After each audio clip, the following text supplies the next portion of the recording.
نتكلم على كرة الذهب الخاصة بالمام أفريكا. أما كرة الذهب الأوروبية في الأرجح ستكون باريسية لديمبلي إن حقق تاج آخر اليوم وهو لقب السوبر. سيكون الصراع مفتوح بين ديمبلي وبين لامين يامال. لا ومتاكد من نفسه قوي ومتحمس قوي. وهذاك الشوالي راه نورمالمون نتايا راك صحفي او لا ماشي صحفي، نتايا معلق رياضي، خصك تكون محايد. ومنين كتكون كتهضر في واحد الماتش اللي كيتفرجوا فيه ملايين ديال المغاربه، خصك دير بالحساب بان هذوك المغاربه غيتقلبوا عليك بحال اللي تقلبوا عليك من البارح الى اليوم، وغيزيدوا يتقلبوا عليك.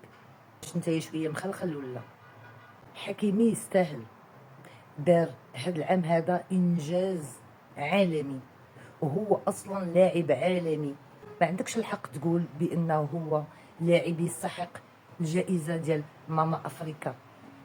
اش هذا المستوى هذا؟ اش هذا الدل اللي طيحتي راسك فيه؟ هادشي كاع كامل باش دير خاطر الخليفي زعما ولا شنو؟ ولادنا كيوليو عرب ملي كيربحوا شي حاجه عاد كيوليو عرب. بحال هاد خينا هذا اللي هضر قال لك ديمبيلي، الاخر كيقول لك صلاح.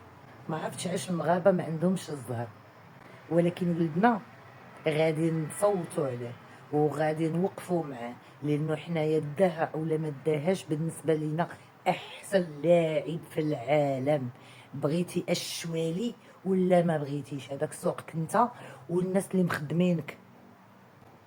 كيسلم عليك رفيق بوبكر، حيد عليا.